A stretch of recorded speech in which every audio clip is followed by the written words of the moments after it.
ನಮ್ಮ ಬಾಸ್ ಆಂಜನೇಯಗೆ ಒಂದು ನಮಸ್ಕಾರ ಹಾಕಿ. ಸೊ ಇವತ್ತು ನಾವು ಹೊರಟಿದ್ದು ಬನ್ನೂರಿಂದ ಮುಂದೆ ಇರುವಂಥ ಬೆಂಡ್ರವಾಡಿ ಗ್ರಾಮಕ್ಕೆ. ಸೊ ಇದು ಬನ್ನೂರಿಂದ 6 ಕಿಲೋಮೀಟರ್ಸ್ ಡಿಸ್ಟೆನ್ಸು. ಸೊ ಈ ಊರಿಂದ ಮುಂದೆ, ಸೊ ಈ ಊರಿಂದ ಮತ್ತೆ 4 ಕಿಲೋಮೀಟರ್ಸ್ ಡಿಸ್ಟೆನ್ಸ್ ಒಳಗಡೆ ಒಂದು ಹೆಗ್ಗೂರು ಅಂತ ಊರಿದೆ. ಆ ಹೆಗ್ಗೂರಲ್ಲಿ ಒಂದು ಟೆಂಪಲ್ ಇದೆ. ಆ ಟೆಂಪಲ್ ತುಂಬ ಪವರ್ಫುಲ್ಲು. ಯಾವುದಪ್ಪ ಆ ಪವರ್ಫುಲ್ ಟೆಂಪಲ್ ಅಂತಂದರೆ ಮತ್ತಿತಳೇಶ್ವರ ಅಂತ. ಸೊ ಈ ಮತ್ತಿತಳೇಶ್ವರ ಟೆಂಪಲಲ್ಲಿ ಅಕ್ಕಪಕ್ಕ ಊರುಗಳಿಂದ ಅಥವಾ ಬೆಂಗಳೂರು ಅಥವಾ ಮೈಸೂರು ಸುಮಾರು ಕಡೆಯಿಂದ ಈ ಪರ್ಟಿಕ್ಯುಲರ್ ಪ್ಲೇಸ್ಗೆ ಬರ್ತಾರೆ. ಸೊ ಈ ಪರ್ಟಿಕ್ಯುಲರ್ ಪ್ಲೇಸ್ ಏನಕ್ಕೆ ಬರ್ತಾರೆ ಅಂದರೆ ಸ್ಕಿನ್ ಡಿಸೀಸ್ ಅಥವಾ ಸ್ಕಿನ್ ಪ್ರಾಬ್ಲಮ್ ಏನಾಯಿತು ಅಂದರೆ ಎಲ್ಲ ಕ್ಯೂರ್ ಮಾಡುವಂಥ ಪರ್ಟಿಕ್ಯುಲರ್ ಪ್ಲೇಸ್ ಇದು. ಸೊ ಇದೊಂದು ಮಿತ್ ಅಥವಾ ಬಿಲೀಫು. ಸೊ ನನ್ನ ಚಿಕ್ಕ ವಯಸ್ಸಿಂದನೂ ಹೋಗ್ತಾನೆ ಇದ್ದೀನಿ.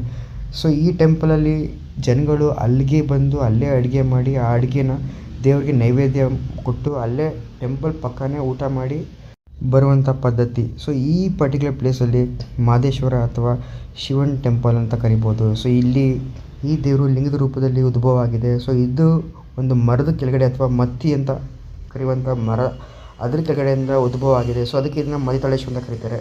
ಗುರುವಾರ ಮತ್ತು ಭಾನುವಾರ ಈ ಎರಡು ಪರ್ಟಿಕ್ಯುಲರ್ ಡೇಯಲ್ಲಿ ತುಂಬ ಚೆನ್ನಾಗಿ ಪೂಜೆ ನಡೀತದೆ. ಸೊ ಸುತ್ತಮುತ್ತಿಂದ ಊರಿಂದ ಬಂದು ಎಲ್ಲರೂ ಪೂಜೆ ಮಾಡಿಸ್ಕೊಂಡು ಹೋಗ್ತಾರೆ. ಸೊ ನಾನು ಬೆಳಗ್ಗೆಯಿಂದ ಊಟ ಮಾಡ್ದೇ ಅಲ್ಲೋಗಿ ಅಲ್ಲೇ ಭಿಕ್ಷೆ ಮಾಡ್ಕೊಂಡು ಅಲ್ಲೇ ನೆಲದಲ್ಲಿ ಎಲ್ಲ ನೀಟಾಗಿ ಕ್ಲೀನ್ ಮಾಡಿ ಒಪ್ಪತ್ತು ಮಾಡಿ ಬಂದೆ. ಈ ಕಷ್ಟ ಅಥವಾ ಬೇಡಿಕೆ ಏನಾರು ಇದ್ರೆ ಇಲ್ಲಿ ಹೋಗಿ ಕೇಳ್ಕೊಬನ್ನಿ, ಪಕ್ಕ ಆಗೇ ಆಗುತ್ತೆ 100%. ಸೊ ಎಲ್ಲರೂ ವಿಸಿಟ್ ಮಾಡಿ ಬನ್ನಿ ಒಂದು ಸಲ.